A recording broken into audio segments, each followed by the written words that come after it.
ముఖ్యమంత్రి అయినా కానీ మాజీ ముఖ్యమంత్రి అయినా కానీ ఒక నాయకుడు వచ్చేటప్పుడు ఇన్ని కండిషన్స్ని పెట్టడం అనేది చూడాలి.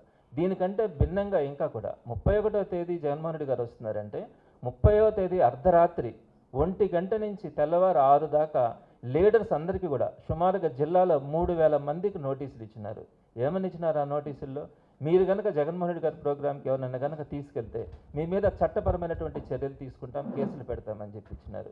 ఇంకా కూడా దౌర్భాగ్యం ఏంటంటే మహిళా లీడర్స్కి రాత్రి 1:30 ఆ సమయంలో వాళ్ళకి ఫోన్లు చేసి మీరు బయట రండి, మీకు నోటీసులు ఇవ్వాలా అని చెప్పి అర్ధరాత్రి మహిళల్ని బయట పిలిపించి నోటీసులు ఇచ్చి సంతకాలు పెట్టించుకొని వెళ్ళారు.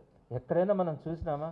మన భారతదేశంలో కానీ ప్రధానంగా మన ఆంధ్ర రాష్ట్రంలో ఇలాంటి సంస్కృతి ఎక్కడైనా కూడా జగన్మోహన్ రెడ్డి గారు ఒక మంచి ఆదరణ ఉన్నటువంటి వ్యక్తి.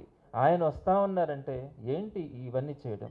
వీటన్నిటికీ మించి 31వ తేదీ ఉదయాన అంటే నిన్నటి ఉదయాన అన్ని రోడ్లు దిగ్బంధం చేసినారు. సుమారుగా మాకున్న సమాచారం 3000 మంది పోలీసుల్ని నెల్లూరు చుట్టుపక్కల మోహరించినారు. ఎందుకు? జగన్మోహన్ రెడ్డి గారి కోసం కాదు, జగన్మోహన్ రెడ్డి గారి కోసం మనుషులు ఎవరు రాకుండా, ఆయన చూడడానికి ఎవరు రాకుండా చేయాలని. సో అన్ని రోడ్లు దిగ్బంధం చేయడంతో పాటు ఎక్కడైతే లింక్ రోడ్స్ ఉన్నాయో అంటే ఎక్కడైనా లింక్ రోడ్స్లో నుంచి సిటీలోకి ఎంటర్ అవుతారని చెప్పి జేసీబీలు పెట్టి రోడ్లని ధ్వంసం చేసినారండి, గుంటలు తీసేసినారు. ఎక్కడైనా ప్రభుత్వాలు రోడ్లను బాగు చేయడం చూసినామేమో కానీ ప్రతిపక్ష నాయకుడు వస్తూ ఉన్నాడని చెప్పి ఆ ప్రతిపక్ష నాయకుడు సభలకు రాకుండా ఉండడానికి రోడ్లని గుంతలు పాలు చేసినటువంటి ప్రభుత్వాలు ఎక్కడ కూడా చూడాలి.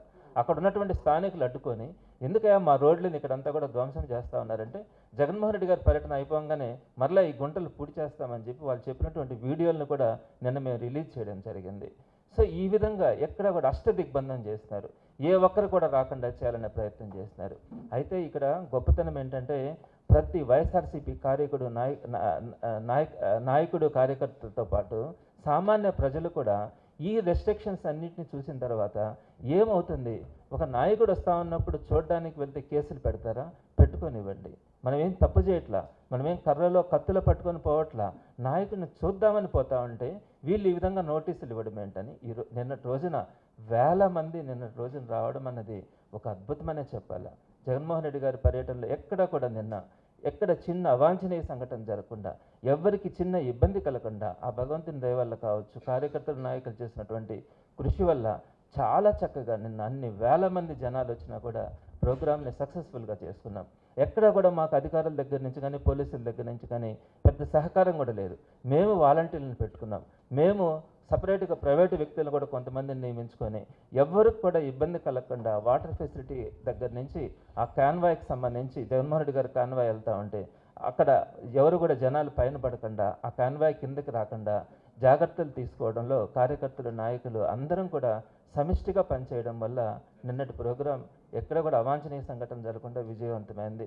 ప్రత్యేకంగా ఇన్ని బాధలు ఇబ్బందులు ఉన్నా కూడా నిన్నటి రోజున అక్కడికి రావడంలో ప్రజలు రావడం కానీ అలానే కార్యకర్తల నాయకులు కానీ స్వచ్ఛందంగా అందరూ కూడా ముందుకు వచ్చి జగన్మోహన్ రెడ్డి గారిని చూసి ఆయన్ని ఆశీర్వదించడం, అలానే ఎలా అయితే గోవర్ధన్ రెడ్డి గారి మీద అక్రమం కేసు పెట్టి ఆయన నిర్బంధించినప్పుడు, ప్రసన్న కుమార్ రెడ్డి గారి ఇంటి మీద దౌర్జన్యం దాడులు జరిగినప్పుడు దానికి సంఘీభావం. మరెన్నో వీడియోల కోసం మా ఛానల్ ని సబ్స్క్రైబ్ చేసుకుని పక్కనే ఉన్న బెల్ ఐకాన్ ని క్లిక్ చేసి యాక్టివేట్ చేసుకోండి.